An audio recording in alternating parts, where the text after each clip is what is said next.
What's going on, everybody? Coach Evan here again with another book read from the Scal Method, your guide for total being fitness. All right, I'm gonna get right to it here. This section is called Examining Sacred Beliefs, and it's actually under the Sound Mind chapter. Okay, religious beliefs are often the ones people are most reluctant to examine. From a religious perspective, using the basic skills outlined here can be confronting. You might say, I'm a devout, insert religion here. How dare you tell me to question something I've already been taught was true? Why would you ask me to continue testing those beliefs? Doesn't that show a lack of belief or faith? I understand that objection. It feels like betrayal when someone suggests you interrogate the foundations you've built your life on. But here's the principle I operate from. Truth will always be true, no matter how much I test and question it. If something is actually true, your questions won't destroy it. They'll strengthen your understanding of why it stands. Not only are we to test our personal beliefs, but our religious ones as well. Rarely do any of us find truth without experiencing it. Through testing and questioning, you're experiencing. Christianity itself tells you to test it out. Taste and see that the Lord is good. Psalm 34:8. The invitation is to experience, not just accept. Paul writes in 1 Thessalonians 5:21, test everything, hold fast what is good. This isn't permission to doubt. This is a command to verify. So to me, not taking my parents' religion as my own just because, or not falling into a particular religion because it feels right, was the only path to go. I needed to know why I believed what I believed.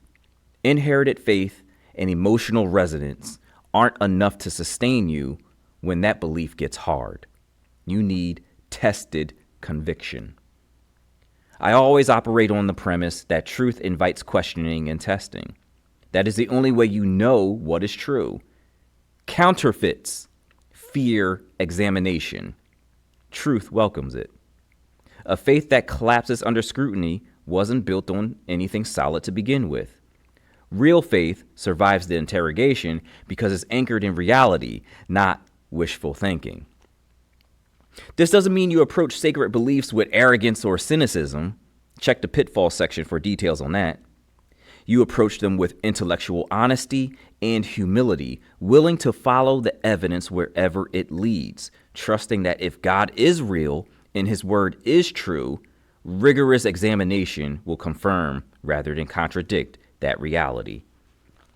If you're afraid to question, ask yourself why. Is it because you're worried the answers won't hold up? Or is it because you've been taught that questioning equals unfaithfulness? Those are two different problems. The first requires courage to face what you might find.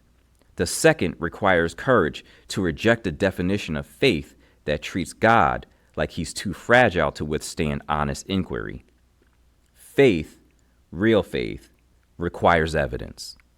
That is largely contrary to what modern-day philosophers will tell you now. Evidence begs to be examined and analyzed. Test your beliefs. Question your assumptions. If they're true, they'll still be standing when you're done. And if not, you'll have saved yourself years of building on a foundation that was never solid in the first place. There's that, and there's a whole bunch more in the Scal Method, your guide for total being fitness. Grab yourself a copy, all right? All right, I'm out of your hair now. You know, I keep seeing the same pattern with many of my clients, right? They go to different doctors that have different specialties. They go different cities, but they the clients run into the same barriers, the same dismissals, the same problems, the same walls. And at first I thought, this is the system. This is exactly what's wrong with the system.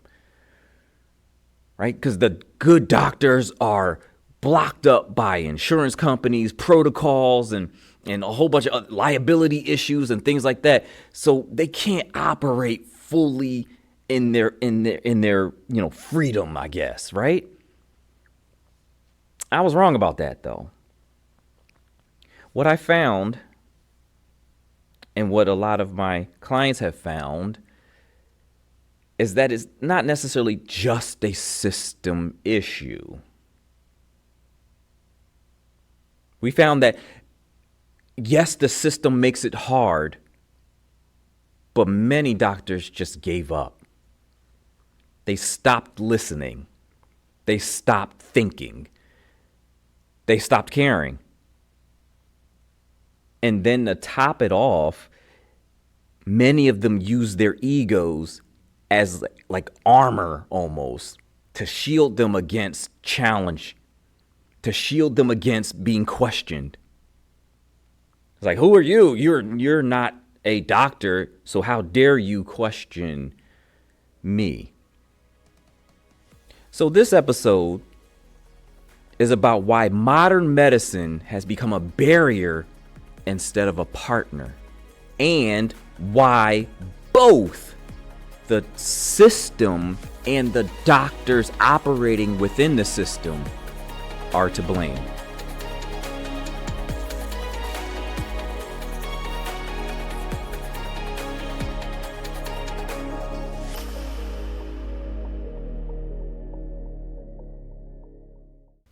Here's what I'm hearing from clients constantly. They show up with real problems, symptoms that won't resolve, treatments that aren't working, research they've done, questions they're asking, and a doctor shuts it down. Not because the insurance won't allow it, not because there's no time, not because their hands are tied, but they stopped listening, and they stopped thinking, and they stopped caring. Therefore, they stopped engaging. You're not challenging their authority. You're trying to participate in your own healing. But to them, questions are threats. Research is disrespect. And curiosity is insubordination. So they dismiss you.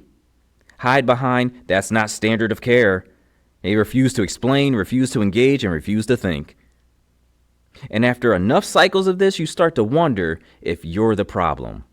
You're not. This episode is about the 3-part problem: a broken system, doctors who will not think critically, and doctors who've chosen not to care, using their ego as a barrier against having to do either. Well, as it stands, I'm probably not going to make any friends with this episode, but that's okay. I have a very specific purpose for this episode, and I want to make sure that I'm crystal clear in what I'm presenting to you all, okay? But I see this pattern everywhere. I see it all the time, happens almost every day. And I'll give you a few examples of it, okay? We'll start with client A. Client A is a male on TRT, okay? For those of you who don't know, TRT, testosterone replacement therapy, okay? And their estradiol, or E2, is an estrogen, basically. Their estradiol levels skyrocket. Now, what happens with males on TRT, basically the extra, and I don't even call it extra, but there's a portion of testosterone that ends up getting converted into estradiol through this enzyme called aromatase. Now, I know, just hang with me when we get into the nitty gritty of this. I'm not going to give all of the details, but I'm just giving you a base understanding of what's going on with this particular client, okay? So estradiol basically is the result of having extra testosterone, essentially, in this case here, right? But this particular client, prior to starting TRT, had high estradiol levels anyway. Now, that's important. That's important to understand, because they had the symptoms of it. They had the gynecomastia, they had the water retention, they had the mood swings, they had the fat retention, they had some of the joint pain, like things like that. Those are symptoms of high estradiol, right? coincidentally, those are also symptoms of low estradiol. There's extremes, right? So there is a sweet spot, so to speak, of where you want your estradiol levels to be as a male, okay? Now that we have that base covered, this client working with this one particular doctor, and this doctor was not at all concerned about anything that deals with estradiol. In fact, this doctor even went a step further to say that there are studies to show that high estradiol isn't bad, I guess, is what they were getting at, which doesn't make any sense because there's no studies that really show that. There's studies that show that estradiol is neuroprotective, it actually protects your muscles too, so you won't lose muscle mass with high estradiol, but it doesn't really show anything else outside of that. Furthermore, you have decades of bodybuilders controlling their estradiol levels to look a particular way because they understood, even before medicine has tried to catch up, they understood that, well, if this level is too high, this leads to negative outcomes and it doesn't really lead to where we want to be. Decades, mind you. But that's part of this whole story here, right? So this particular client was like, look, I'm not reaching my goals. I'm not getting to where I wanted to be. And for the longest time, this particular doctor really wasn't listening. And so we got to a point now where this doctor, it was actually suggested to this doctor to take AIs or aromatase inhibitors. Now, granted, those things are very, very powerful. So you have to be careful with the dosing and all of that fun stuff. But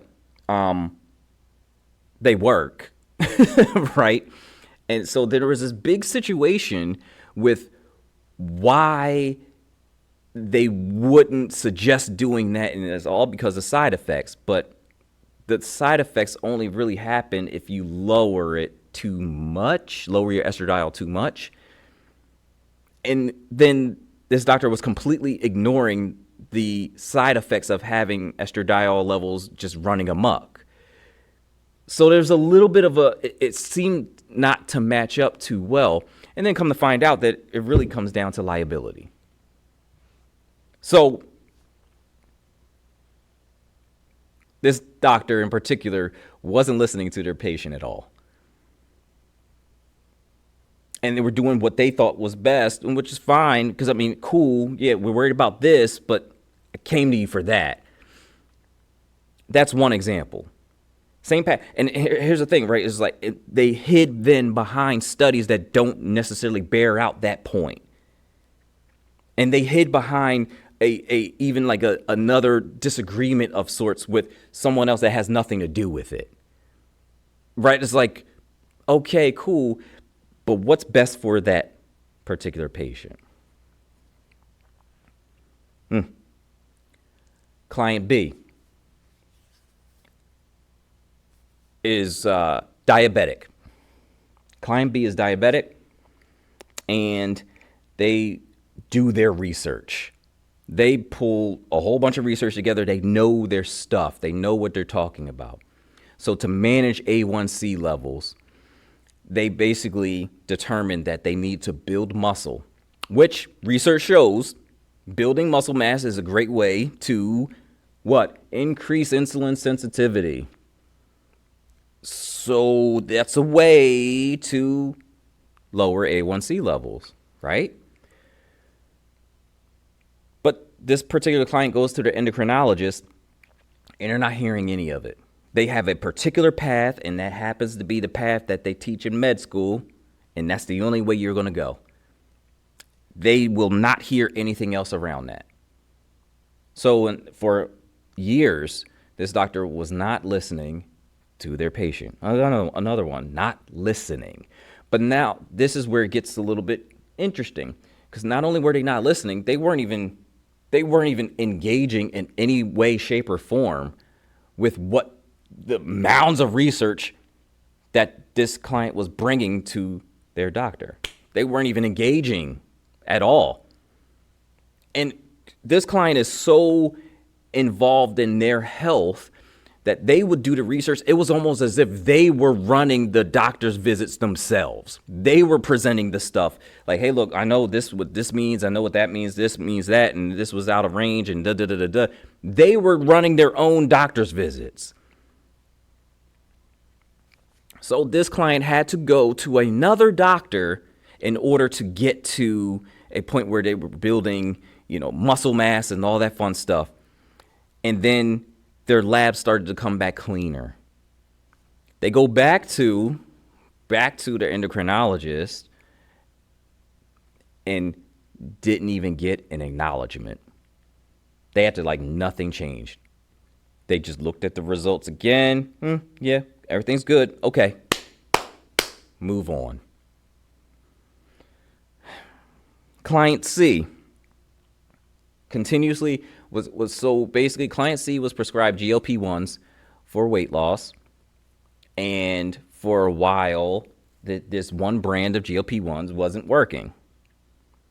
So the doctor suggested, let's switch it up. Let's change brands. Okay. And that one didn't work. So then this client went to another doctor, and that doctor gave them another version of the GLP-1. And that didn't work either. And so the part in my mind that blows me away is, how do you go to two separate doctors and they just hand out, like I said in the last episode, they just hand out these GLP-1s like it's candy, but neither one of them actually went to the core of why the GLP-1s weren't working. They just said, hey, look, if this one doesn't work, that one will. If that one doesn't work, maybe that one will. And maybe if these three don't work, hey, we have something else over there, that one will. And we can easily just prescribe it out and send it to you.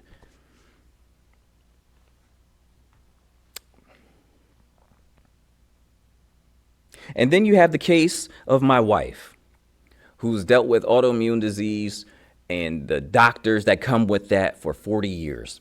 And out of all of the doctors that she's seen, there is one that was cool. There was one, and he even understood the limitations of the system. He knew that there were certain things that he was going to be able to do, and there are certain things that he would not be able to do. And he gave suggestions. He was there. He listened. Out of all of the doctors that she's seen, there was only one that listened. Everyone else looked at some symptoms, looked at some labs, looked at a couple things here and there, and then he took it and it was just like, I don't fully understand it, but here's some medication anyway. It's the same pattern again and again and again. It's the same pattern. And it breaks down into a few things. So sure, we have a system breakdown. Yes, we do. But the doctors themselves, what happens is they stopped listening. They stopped listening, then they stopped thinking. And for people who are super intelligent, that's a dangerous thing right there. Because doctors are super smart. They don't use it. And I know that's harsh. But in this case, they stopped listening. Therefore, they stopped thinking critically. And then once you stop thinking critically, you stop caring.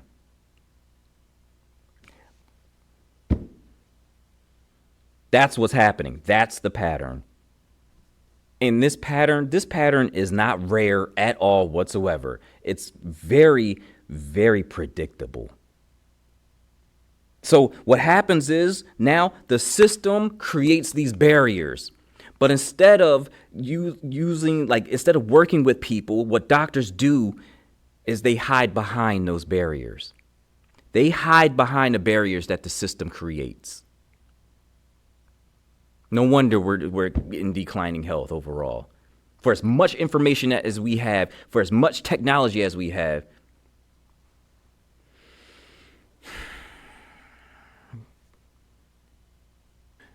So generally speaking, this is a three-part problem here, right? The first part of this problem is that the system actually is broken, right? Healthcare stinks, for lack of better terms. The system, I mean, look, I can't mince words now. Like, it's broken. Like I said, it's broken. Okay. What happens? It's become so little about the patient and way more about money, right? Funding, dollars. So it's like insurance constraints. Like, think about it. Like, there's insurance companies have placed such a strain on us, and they're a part of the system, obviously, but they put such a strain on doctors to a point where now, look, if you can't solve your problem within the 15 minutes, there's no luck for you. There's nothing for you, right? So it's just like the system is not necessarily set up for people to be healthy, right? I mean, there's also liability fears. There are time pressures and protocols that you have to follow as a doctor, right? These are actual barriers, and I'm not going to discount it at all. These are real barriers that make being a good doctor very difficult to do, okay? But even with those constraints, we have another problem. Doctors choose not to think critically. As intelligent as they are, they choose to kind of turn certain parts off. What do I mean by that, right? Even when they could question certain protocols, most don't, right? Even when they have time to engage, a lot of them won't. And even when alternatives exist, they will act like they don't exist. So what I say, in the way I call that, I peg that as, and it sounds harsh, I actually talk about it in the Scowl Method book, I call that intellectual laziness, right? Because what it is really intellectual laziness disguised as following guidelines. But then we have the third part of this problem. And the third part of this problem is there are too many doctors who choose not to care.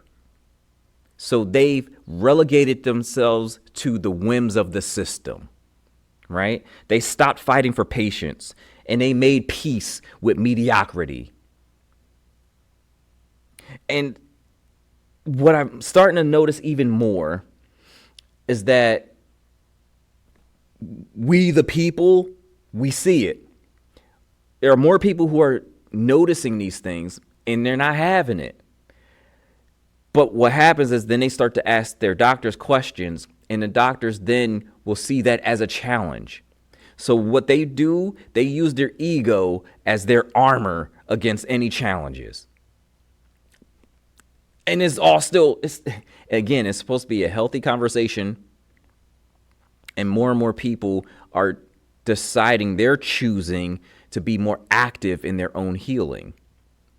And that's ultimately my advice for you.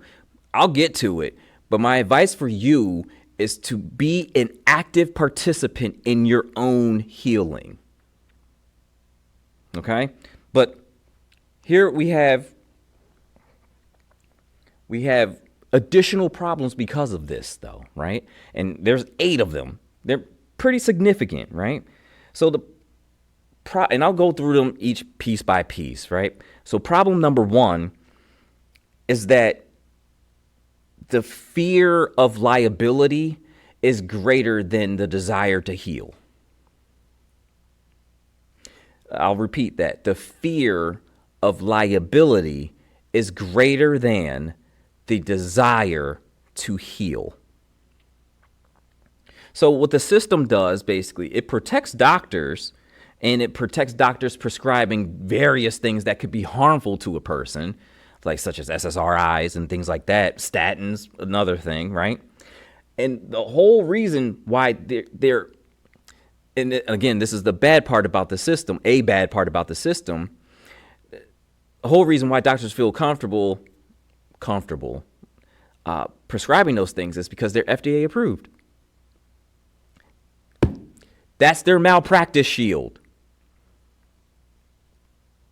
So the doctors then won't discuss anything that's quote unquote functional, right? Why? Because it's not FDA approved and they don't have their malpractice shield. Ouch. So what happens is that the system creates the fear, but the doctors hide behind it. And so they're not willing to actually stand up to it, do anything with it.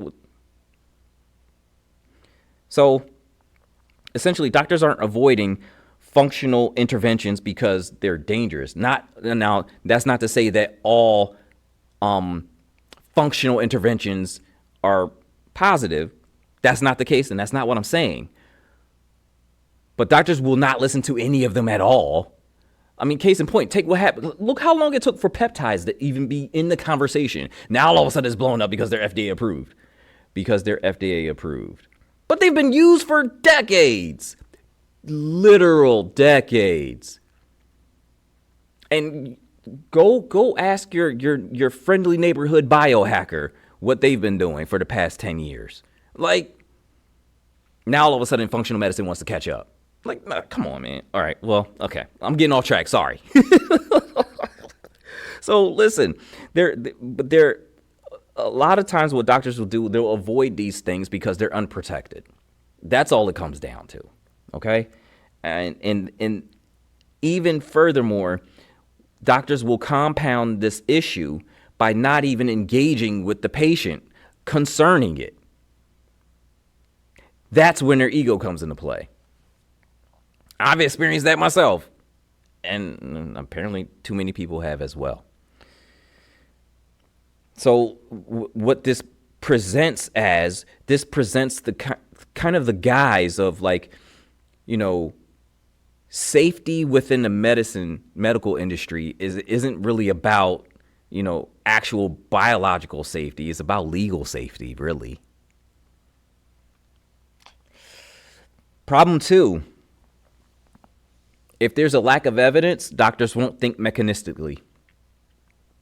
Meaning, if there's no large studies done on this particular supplement, medicine, whatever it is, molecule, whatever it is,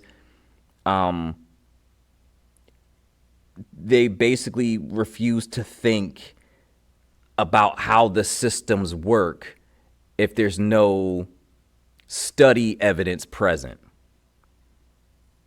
Case in point, take the whole estradiol thing that I was talking about. There aren't that many studies done on estradiol in men. More are coming out now, but like if you're looking for a plentiful bounty of research, you're not going to find it. But I could tell you straight up, and I know thousands of people will be able to corroborate this, bodybuilding, not even just bodybuilders in general, but like a lot of biohackers, a lot of people who are about optimization, that whole group that does it themselves, that they take control of their own health in that way, they knew this for decades. They've managed estradiol levels for decades. Now, granted, not everybody from that community, and I have to say this again and again and again, I'm going to be a broken record. Not everybody is always on, like, you know, there are always extremes. That's what I'm saying. There are always extremes for every situation. But generally speaking, the people had this one figured out already. But there's not enough studies to support. And there are studies that show that if you take some like aromatase inhibitors, if you take the AIs, that these side effects could be present. But I noticed in a lot of those studies where people, women mostly, were taking AIs, they were taking a lot and they reduced their E2 levels or their estradiol levels to too low. You would think that that's why the side effects happen. That those studies leave a lot to be desired, let's say that. And again, there are not that many studies done in men on TRT taking aromatase inhibitors. So you have a situation where a doctor could say there's a lack of evidence because it's not done in a study. Mind you, again, you also got to think, who pays for these studies? You got to think, a lot of these things aren't going to get studied because they're not going to make money anyway. Most of the things that get studied, I don't need to go down this road. You already know most of the things that get studied, they have some pretty big funds backing those studies. And a lot of things will not get studied because it's not a money maker. It's not a money generator. Again, remember, a lot of this stuff does still come down to money. Medical training conditions doctors to view uncertainty as a danger rather than approach it with curiosity. And again, like I say, absence of evidence is not evidence of absence, but the system treats it that way. And doctors use it as permission to stop thinking. Problem 3, the system is made to treat symptoms, not systems. So basically, the system turns a bunch of doctors into symptom chasers. That's what I like to call them. So it's basically reductionist training. One symptom equals one drug, right? And that's what the system tells you. If you have this is the drug you give them. Leaves a lot to be desired, right? But then what the doctor has is, even when obvious systemic issues exist, they won't investigate. I could tell you that firsthand, they will not dig any further at all whatsoever. Remember, how are you going to fit all that within a 15-minute visit? I'll wait. So what happens is symptoms, so the system trains for symptom suppression, but doctors don't think beyond that because they weren't taught. But that's where the critical thinking comes in. And that's where the lack of critical thinking shows up the strongest. If you're relying solely on what you learned in med school, and I get it, there's a reason why you learn that stuff in med school. But if you don't go anywhere outside of those bounds, 1, because the system doesn't allow you to, but 2, because you just don't have the intellectual curiosity to do so, well, that's a problem. That's both the system and the doctor equally sharing the blame in what's wrong here. So symptoms are downstream, systems are upstream. Medicine stays downstream. And most doctors aren't curious enough to go upstream, right? So problem 4, you only trust, and this is what I was alluding to in the problem before, only trust big pharma data. Again, these large studies, they cost 50 to 100 mil a pop. Ain't nobody paying all that money for some studies on stuff that you can't make money off of. I don't even need to go into that anymore. And it's funny because, like, medicine has a long track record of being late to its own discoveries. And doctors who dismiss what they don't officially sanction, and then they repeat the same pattern. It's rinse, wash, repeat again and again and again. It's happened with so many things already. Again, it's the same thing that happened with peptides. It happened with the particle size. Wait, didn't it happen with LDL cholesterol, like particle size in cardiology or something like that? Don't quote me on that one. It also happened with protein timing. It happened with periodization for athletes. It happened everywhere. It's happened all over the place. Where people in the real world were actually doing this stuff, and then all of a sudden medicine wants to catch up again. There has to be a better way to go about this. There has to be, right? And so what happens is innovation happens in the real world first, and then medicine catches up. But not only does medicine catch up, medicine catches up, and then they lay claim to, we discovered this in the first place.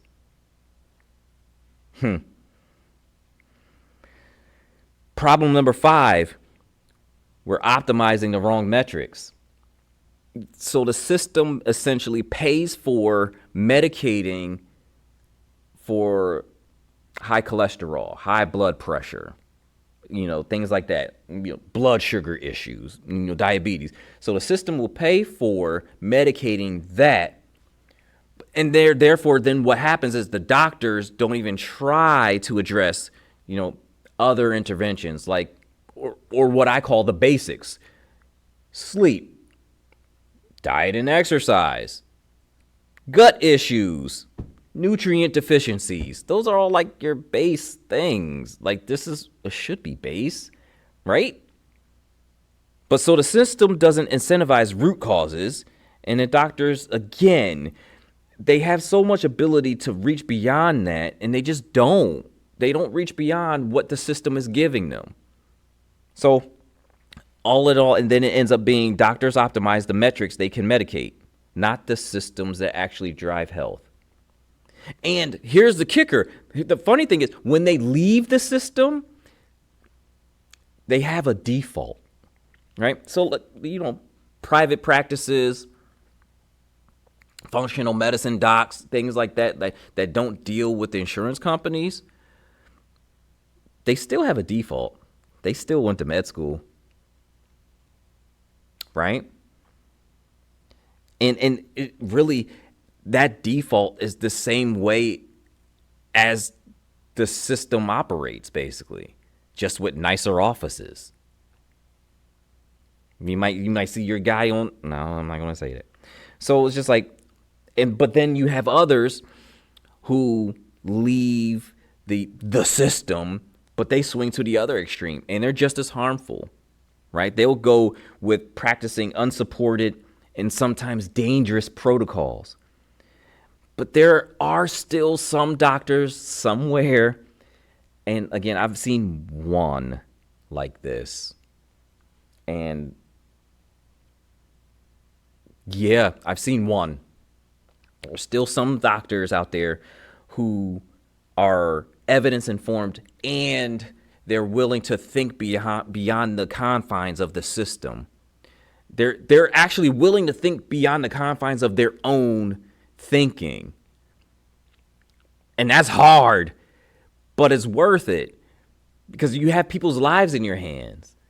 But, and then there's problem number 6, which is doctors will use their ego as armor against being challenged. Because here's the thing, within the system, a medical hierarchy exists, and it places doctors as the ultimate authority, no matter what, full stop. And you can kind of understand that. That's okay, cool. But the doctor then treats questions as challenges, research as disrespect, and curiosity as insubordination. So what happens is the system creates the hierarchy, and the doctors weaponize it in order to avoid engagement. In a medical hierarchy, questions are treated as challenges, not collaboration. And that's why most of the people that I spoke about, most of these clients, that's why they're running into so many different issues. Because that ego, that idea, that hierarchy is still there, even for the good ones. Because that's the way it all operates. And because people are becoming more active in taking more control over their health,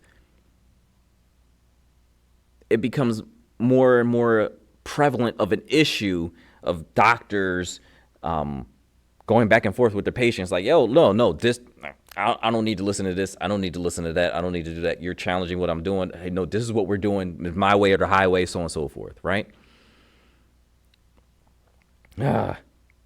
Problem number 7. If you're left, and this, I think doctors are starting to change on this a little bit. I'm starting to see some changes, but kind of some things are rumbling, and I have an idea as to why. But the problem is, if you have normal labs, doctors will stop thinking, and they'll stop no, look, everything looks normal.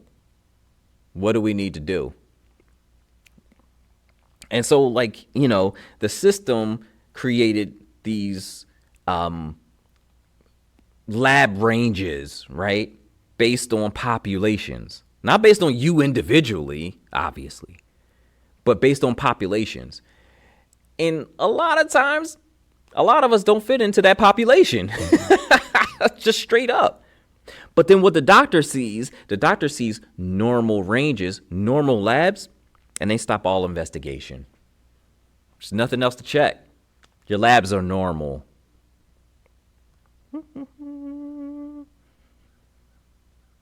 So ultimately, at the end of the day, the system is the one, the entity that is determining what normal means.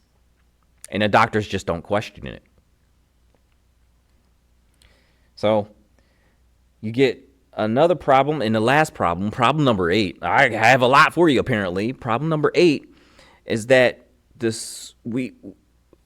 doctors and the system choose speed over accuracy. What do I mean by that? Well, the system only pays for volume. Remember, I was talking about those 15-minute increments? That's a reality. Your doctor's not going to see you for more than 15 minutes. Well, unless they lose money. And I don't know too many that are willing to lose money. So they pay for volume. The system pays for volume, not actual outcomes. If more people are healthy, that doesn't mean the doctors get paid. They pay for strictly the number of people that you could get into a 15-minute slot over the course of a day. That's how the system pays.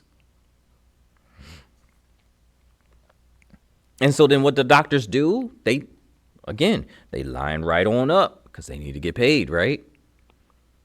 And even still, like, it's just two groups of doctors here. Remember, I just mentioned that there's also the groups of doctors that pull away from the system and they don't accept insurance and everything like that, so they can spend more time with clients, but they still default.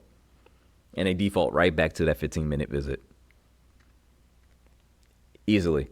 Because, again, it's a money thing. Oh, I can see more people? Come on now. So the system rewards speed and doctors accept it. Again, here's another thing that doctors accept. Even if they're not even in the system, they still accept it. Because, again, everybody has to get paid. So those are the 8 issues, the 8 problems, 8 main problems that I see happening right now. You might see more. You might think I'm full of it by saying any of these things. You might be, whatever. But that's what I see happening again and again and again. That's what's prevalent in almost every single story that I hear concerning their doctor, and even with the stories that I hear when a client has a good doctor, and I do hear some of them. The good doctors will tell me this. These same 8 issues, the good doctors already know.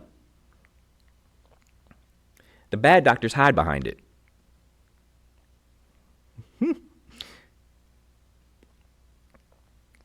These aren't isolated problems. They're systemic. But the system doesn't operate itself. It's run by people. Doctors who've chosen to stop thinking, chosen to stop caring, chosen to hide behind protocols and use their ego as protection against being challenged. They chose to not listen. So what do you do when both the system and the doctors are the problem? You stop expecting either to behave like something they've chosen not to be. This is where integration becomes critical. So you already know, and maybe you don't already know. So in each of these episodes, I take what I'm trying to do from like the return on. I try and take a portion of the SCAL method, and I use that to explain what I'm explaining here in that whatever that podcast topic is or that episode is, right? So, and that's a really wordy way of just saying, like, I apply the SCAL method to almost everything, right? So in this case here, you want a sound mind so that you're able to research and advocate and ask better questions than the doctors are typically willing to answer. But not even just then the doctors, but then like everyone is, you dig and find out stuff about whatever the condition that you may have or whatever it may be. You look at the studies. Don't wait for your doctor to tell you that there's some studies out here about this, that, and the third. You look that stuff up for yourself. You gather conclusions. And then that's what you bring to your doctor. Like, well, I saw this. What does that mean? And I saw that. Well, I thought it meant this, this, and this. I saw that. And it's not saying what you said it says. Like things like that. Again, you're not replacing your doctor, but you're upgrading your role, right? Because for whatever reason, doctors seem to degrade their role. So then the next thing you want to sound hard, right? Because there's a lot of frustration when it comes to this. There's a lot of anger that comes with this. I mean, like I said, I'm talking about my wife who had issues for 40 years. She's seen her share of things and encountered her share of doctors who did not care. And so that becomes very frustrating, and you have to manage that frustration, right? Emotional regulation in this case becomes a skill, and you need that skill to, for lack of better terms, activate when dealing with a dysfunctional system and doctors who don't engage. But then you also have, of course, this deals with the body arena. This deals with your body for the most part. And you, again, test and track everything. That's a starting point. That's not saying you have to do it forever, but you need data to work with, right? There you go. So on top of that, there are a lot of clients have come to me. A lot of people have come to me, not necessarily with objections or anything like that, but they just had these comments, like, especially when we're in a conversation. Like one of them is like, am I being too harsh on doctors? Do I think I'm being too harsh on doctors? And I gotta say, well, of course I'm gonna say no. So really it's like this. I know for a fact there are some incredible, caring, engaged, off the chain doctors out there. That's just not the majority.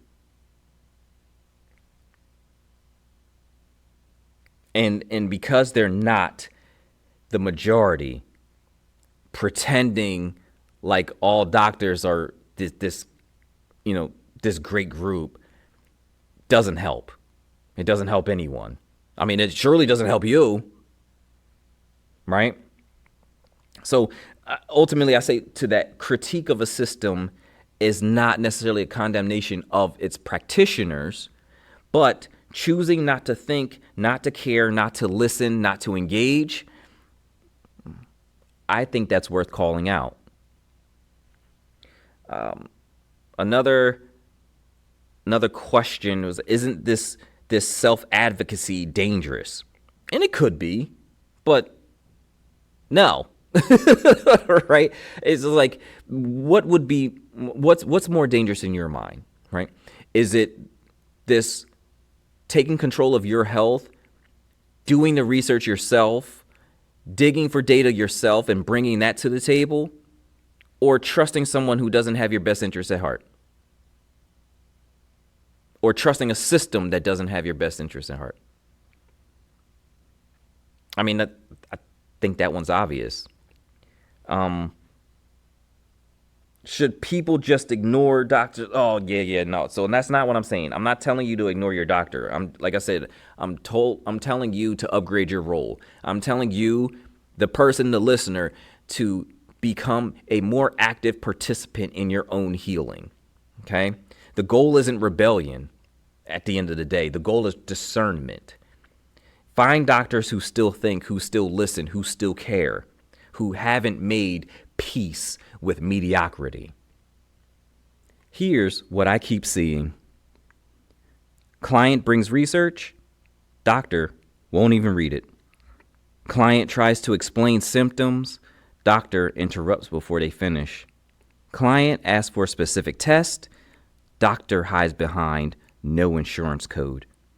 Client reports treatment isn't working, doctor says keep trying. Client suggests alternatives, doctor treats it as insubordination. Different clients, different doctors, different problems, but the same pattern. And I used to think it's the system, that the doctors can't help but operate this way. But that's not true. The system makes it hard, sure. But choosing not to listen, choosing not to think, choosing not to care, those are decisions. The system is broken. That's real. Insurance constraints are real. Liability fears are real. Time pressures are real. But not listening when the patient is speaking, that's a choice. Interrupting before they finish explaining, that's a choice. Dismissing research without reading it, that's a choice. Hiding behind protocols when you could question them, that's a choice. Treating patient questions as threats to your authority, though, that's ego. Refusing to engage because you've made peace with mediocrity, that is surrender.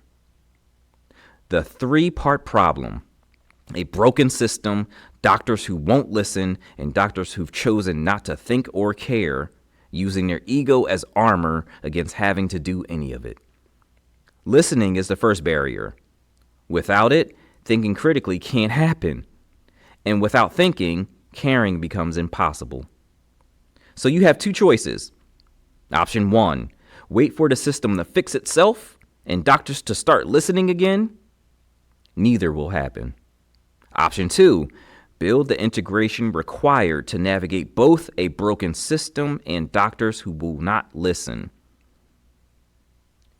You need to be anchored so you don't collapse when help doesn't come. Regulated so frustration doesn't destroy you. Sharp so you can research, question, and advocate better than they're willing to engage. Functional so you implement what you control while searching for someone who still listens. Again, the system is broken. Most doctors have stopped listening, but you don't have to accept either one. Find the rare ones who still listen, who still think, who still care, who haven't resigned themselves to mediocrity and hidden behind their ego. They exist. They're just rarer than they should be. And until you find them, don't wait for permission. Don't wait for someone who stopped listening to start hearing you. Don't outsource your health to people who've chosen not to engage. Advocate, research, question, track, test. Your health is too important to leave in the hands of people who won't even listen.